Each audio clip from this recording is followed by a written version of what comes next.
The change of the U.S. Constitution. One, a two-thirds vote by both houses of Congress, which are then ratified by three-fourths of the states.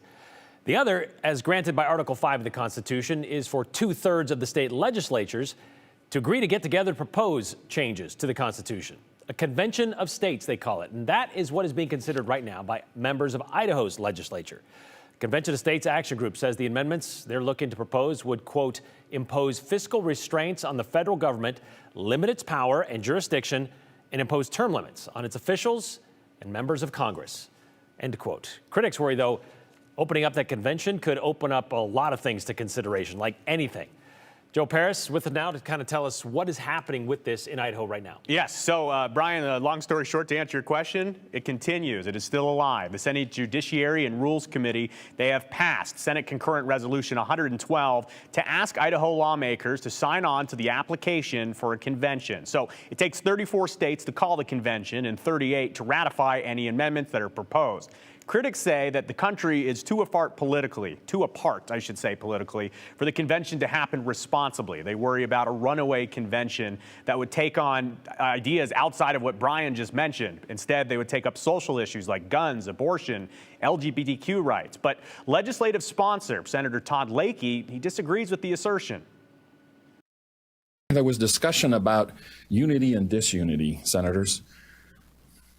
Two-thirds of the states agreeing on three topics. That's a very large degree of unity. Three-fourths of the states agreeing on a potential amendment or amendments to the Constitution. That is a very great degree of unity that would be demonstrated in our state and in our nation. The founders were very familiar with the convention process. That's why they put this into Article 5. Since there is no language in the U.S. Constitution to limit a convention to one issue, the fear of a runaway convention is real. Which hard-fought rights and liberties are you willing to lose? There are no guidelines in the Constitution governing the process. How would delegates actually be selected? How would the American people be represented? What rules would actually apply? How would legal disputes be settled?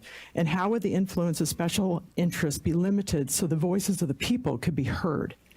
Again, the idea passed the Senate committee, so now it heads to the full Senate. So, Brian, it's a very big conversation with major stakes. Okay. All right. So we got a viewer question about what we talked about when it comes to the National or the Constitutional Convention earlier this week. Teresa asked, the Constitutional Convention, who picks the delegates? You just heard them talking about that. Which Republican Party is driving this? What powers would delegates have or assume? And she says this might be spooky. Ooh, spooky. Yeah. So the Idaho legislature would actually be in charge of their own destiny in terms of delegates and in terms of responsibilities. And so it is unique to each individual legislature. So Idaho could select their group or their delegates however they want to do. And likely the way it would come down is similar to this application. It would come through some type of concurrent resolution, some type of a resolution that maybe the Senate pro tem and the Speaker of the House, they would be able to select a group or one or two people to go. Again, though, Brian, it would be up to the lawmakers here in Idaho. So let's pretend, though, they send 7. Let's say we have 7 delegates from Idaho to this convention. Idaho would only get 1 vote. Every state only gets 1 vote. So there's a lot open in the air. There was also conversation in the committee, by the way, about, well, what if we send delegates and they don't do what we like them to do? Well, Senator Lakey said, well, we could always call them back. So there's a lot of unknowns. It is interesting, though, Senator Lakey said in committee that he went to Virginia, actually, over the summer where they had a simulation, state conventions like this. So he said it worked very well in a simulation, in a mock situation. He says that some of these ideas were unfounded when you practice it in reality, but there's a lot of conversation to be had here. Again, 15 states still need to sign on to this. And it's never been done before, by the way. Worth pointing out, but it's been talked about since early 80s. Thanks, Joe.